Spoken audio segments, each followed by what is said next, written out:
Kejadian pasal 24. Ribka dipinang bagi Ishak. Adapun Abraham telah tua dan lanjut umurnya, serta diberkati Tuhan dalam segala hal. Berkatalah Abraham kepada hambanya yang paling tua dalam rumahnya, yang menjadi kuasa atas segala kepunyaannya.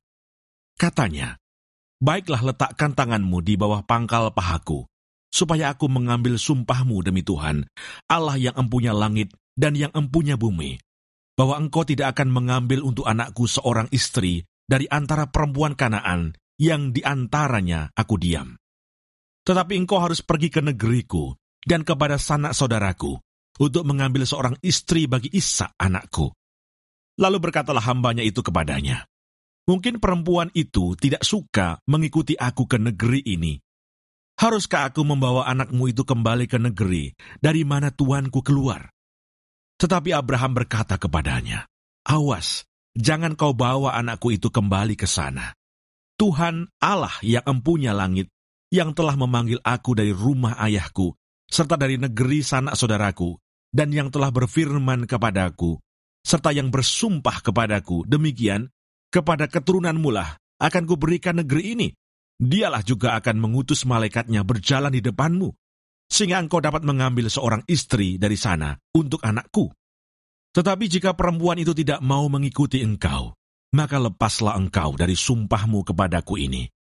Hanya saja, janganlah anakku itu kau bawa kembali ke sana."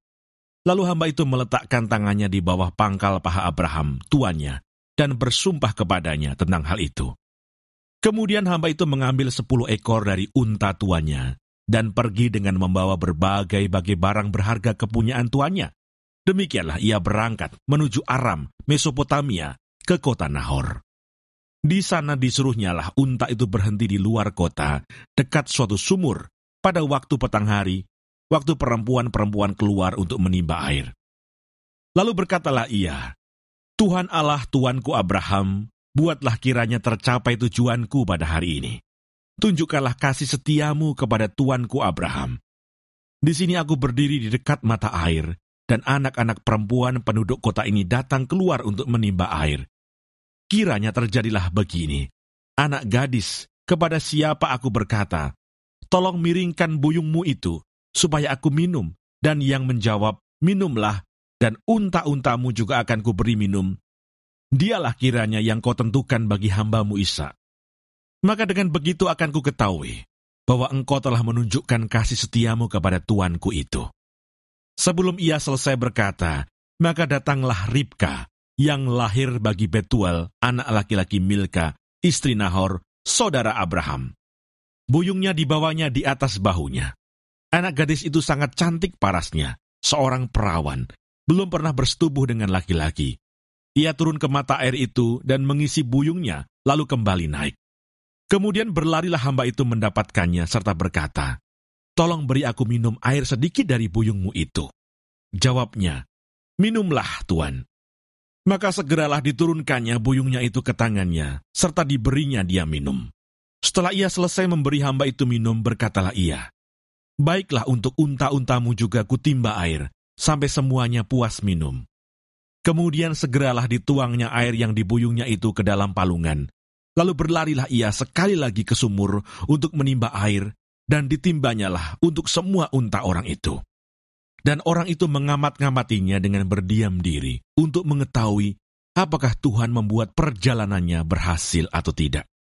Setelah unta-unta itu puas minum, maka orang itu mengambil anting-anting emas yang 1/2 shikal beratnya, dan sepasang gelang tangan yang 10 shikal emas beratnya, serta berkata, "Anak siapakah engkau? Baiklah, katakan kepadaku, adakah di rumah ayahmu tempat bermalam bagi kami?" Lalu jawabnya kepadanya, "Ayahku Betuel, anak Milka, yang melahirkannya bagi Nahor." Lagi kata gadis itu, "Baik jerami, baik makanan unta banyak pada kami, tempat bermalam pun ada." Lalu berlututlah orang itu dan sujud menyembah Tuhan serta berkata, "Terpujilah Tuhan, Allah tuanku Abraham, yang tidak menarik kembali kasih-Nya dan setianya dari tuanku itu. Dan Tuhan telah menuntun aku di jalan ke rumah saudara-saudara tuanku ini." Berlarilah gadis itu pergi menceritakan kejadian itu ke rumah ibunya.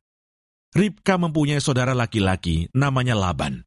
Laban berlari keluar mendapatkan orang itu ke mata air tadi. Sesudah dilihatnya anting-anting itu dan gelang pada tangan saudaranya, dan sesudah didengarnya perkataan Ribka saudaranya, yang bunyinya, begitulah dikatakan orang itu kepadaku.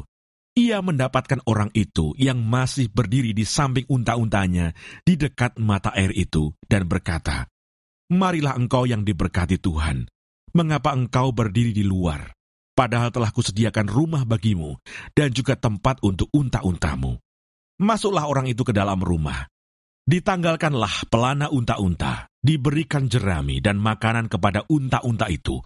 Lalu dibawa air pembasuh kaki untuk orang itu dan orang-orang yang bersama-sama dengan dia.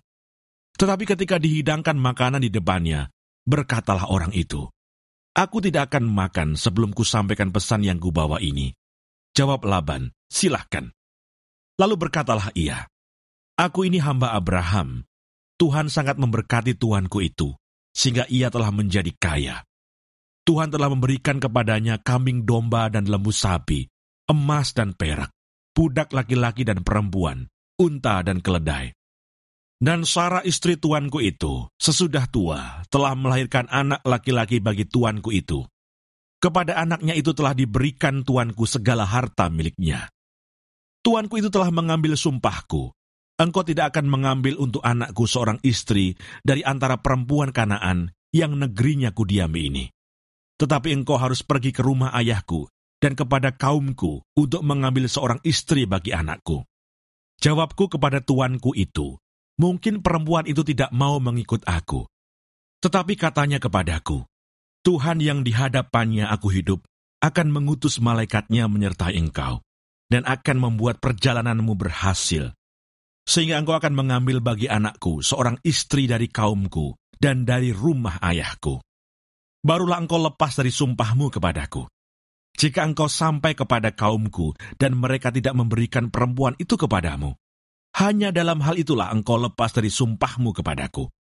Dan hari ini aku sampai ke mata air tadi, lalu kataku, Tuhan, Allah tuanku Abraham, sudilah kiranya engkau membuat berhasil perjalanan yang kutempuh ini. Di sini, aku berdiri di dekat mata air ini, kiranya terjadi begini. Apabila seorang gadis datang keluar untuk menimba air, dan aku berkata kepadanya, "Tolong berikan aku minum air sedikit dari buyungmu itu." Dan ia menjawab, "Minumlah, dan untuk unta-untamu juga akan kutimba air." Dialah kiranya istri yang telah Tuhan tentukan bagi anak tuanku itu. Belum lagi aku habis berkata dalam hatiku, Ribka telah datang, membawa buyung di atas bahunya, dan turun ke mata air itu, lalu menimba air. Kataku kepadanya, "Tolong berikan aku minum." Segeralah ia menurunkan buyung itu dari atas bahunya, serta berkata, "Minumlah, dan unta-untamu juga akan kuberi minum." Lalu aku minum, dan unta-unta itu juga diberinya minum. Sesudah itu aku bertanya kepadanya, "Anak siapakah engkau?" Jawabnya, "Ayahku Betuel anak Nahor yang dilahirkan Milka." Lalu aku mengenakan anting-anting pada hidungnya dan gelang pada tangannya. Kemudian berlututlah aku dan sujud menyembah Tuhan, serta memuji Tuhan Allah tuanku Abraham, yang telah menuntun aku di jalan yang benar, untuk mengambil anak perempuan saudara tuanku ini bagi anaknya. Jadi sekarang, apabila kamu mau menunjukkan kasih dan setia kepada tuanku itu, beritahukanlah kepadaku, dan jika tidak, beritahukanlah juga kepadaku, supaya aku tahu entah berpaling ke kanan atau ke kiri." Lalu Laban dan Betuel menjawab, "Semuanya ini datangnya dari Tuhan. Kami tidak dapat mengatakan kepadamu baiknya atau buruknya. Lihat, Ribka ada di depanmu, bawalah dia dan pergilah, supaya ia menjadi istri anak tuanmu, seperti yang difirmankan Tuhan." Ketika hamba Abraham itu mendengar perkataan mereka, sujudlah ia sampai ke tanah menyembah Tuhan. Kemudian hamba itu mengeluarkan perhiasan emas dan perak, serta pakaian kebesaran, dan memberikan semua itu kepada Ribka, juga kepada saudaranya, dan kepada ibunya diberikannya pemberian yang indah-indah. Sesudah itu makan dan minumlah mereka, ia dan orang-orang yang bersama-sama dengan dia, dan mereka bermalam di situ. Paginya sesudah mereka bangun, berkatalah hamba itu, "Lepaslah aku pulang kepada tuanku." Tetapi saudara Ribka berkata, serta ibunya juga, "Biarkanlah anak gadis itu tinggal pada kami barang 10 hari lagi, kemudian bolehlah engkau pergi." Tetapi jawabnya kepada mereka, "Janganlah tahan aku, sedang Tuhan telah membuat perjalananku berhasil. Lepaslah aku, supaya aku pulang kepada tuanku." Kata mereka, "Baiklah, kita panggil anak gadis itu dan menanyakan kepadanya sendiri." Lalu mereka memanggil Ribka dan berkata kepadanya, "Maukah engkau pergi beserta orang ini?" Jawabnya, "Mau." Maka Ribka, saudara mereka itu, dan inang pengasuhnya, beserta hamba Abraham dan orang-orangnya dibiarkan mereka pergi. Dan mereka memberkati Ribka, kata mereka kepadanya, "Saudara kami, moga-moga engkau menjadi beribu-ribu laksa, dan moga-moga keturunanmu menduduki kota-kota musuhnya." Lalu berkemaslah Ribka beserta hamba-hambanya perempuan, dan mereka naik unta mengikuti orang itu. Demikianlah hamba itu membawa Ribka, lalu berjalan pulang. Adapun Ishak telah datang dari arah sumur Lahai-roi. Ia tinggal di tanah Negeb. Menjelang senja, Ishak sedang keluar untuk berjalan-jalan di padang. Ia melayangkan pandangnya, maka dilihatnyalah ada unta-unta datang. Ribka juga melayangkan pandangnya, dan ketika dilihatnya Ishak, turunlah ia dari untanya. Katanya kepada hamba itu, "Siapakah laki-laki itu yang berjalan di padang ke arah kita?" Jawab hamba itu, "Dialah tuanku itu." Lalu Ribka mengambil telekungnya, dan bertelekunglah ia. Kemudian hamba itu menceritakan kepada Ishak segala yang dilakukannya. Lalu Ishak membawa Ribka ke dalam kemah Sara ibunya, dan mengambil dia menjadi istrinya.